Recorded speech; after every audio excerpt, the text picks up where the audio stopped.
Goeiemôre Radio Fynbos luisteraars. Ons woord is uit Joël 2 vers 32, 'n skrif wat my regtig baie opgewonde maak. En elkeen wat die naam van die Here aanroep, sal gered word. Want op die berg Sion en in Jerusalem sal daar ontkoming wees, soos die Here gesê het, en onder die vrygeraaktes die wat die Here sal roep. Luister weer mooi. En elkeen wat die naam van die Here aanroep, sal gered word. Hoe gou vergeet ek en jy nie, dat die grootste en die belangrikste wonderwerk redding is nie, ons redding is nie. Waar Jesus ons vanaf die duisternis na die wonderbare lig van God oorgebring het, waar Jesus vir ons vrede bewerkstellig het, waar daar eers vyandskap tussen ons en God was. Dit is soos wat die woord sê, hoe ons soos 'n stuk brandende hout uit die vuur uitgeruk is. So, waarom roep ons nie eerste na die Here nie?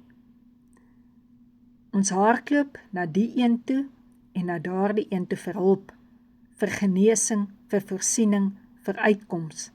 Maar niemand kan ooit nader aan my wees as wat die Heilige Gees God binne in my is nie. Hy hoor my fluistergebed. Hy hoor selfs my gebed wat ek net in my gedagte het. En dan lê ek nagte wakker en ek beplan my eie lewe. En dit alles doen ek. Maak hy planne, maak hy somme, maak hy afsprake in my gedagtes. Ek is besig met die hele rehearsing voordat ek enigsins begin bid. Hoekom werp ons nie dadelik ons bekommernisse op die Here, een vir een, soos wat dit kom nie? Maar ons wag eers dat dit ophoop, dat dit so groot hoop raak, dat ek eintlik sukkel om dit by die Here uit te kry. As ek en jy tog net reguit hoef te hardloop, dan is dit mos makliker as om oor hindernisse te gaan. En hierdie was iets wat my by Stormsrivier se hangbrug diep geraak het. Ek het gekyk na die lang brug, die toue langs die kant, die hout, hoe die brug bewe as jy oor hom loop, as nog meer mense loop, hoe dit letterlik wieg. En daar het ek en die Heilige Gees 'n gesprek gehad. En ek het na die water onder my gekyk. En ek het met hom gepraat en ek het gesê, Here, ons kies so dikwels om eerder in die golwe in te spring. Daar waar dit op ons vlak is, ons level is, as wat ons net hoër klim en begin loop oor wat ons onseker is in daardie tye. Johannes 14 vers 6, Jesus antwoord hom, ek is die weg, die waarheid en die lewe. Niemand kom na die Vader toe, behalwe deur my nie. En as ek jy rondom ons kyk en ons sien hoeveel kerke daar byvoorbeeld is, hoeveel gelowe daar is, dan moet ek en jy vandag erken, ons as mens kies altyd die gekompliseerde deel, die moeilike deel, waar Jesus vir ons eenvoudig sê, moenie eers 'n ander pad probeer nie. Moenie eers probeer kyk of iets anderste die waarheid is nie.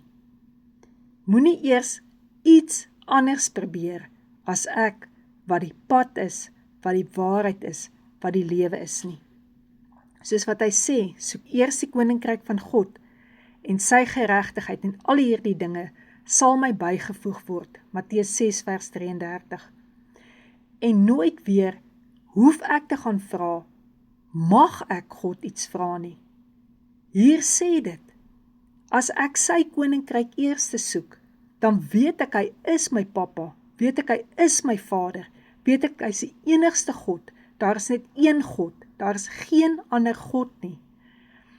En sy geregtigheid, die geregtigheid van Jesus, is wat vir my redding bring, nie omdat ek so goed leef nie, maar omdat dit genade is, en dan die res wat vir my bygevoeg word, sit ek regtig stil en ek besef, hoe groot is die res, die gawes van die Heilige Gees, wat ek ontvang as ek God se kind is, en die vrug van die Heilige Gees, wat ek kan begin dra, hoe meer ek groei in geloof, hoe nader ek aan Jesus kom.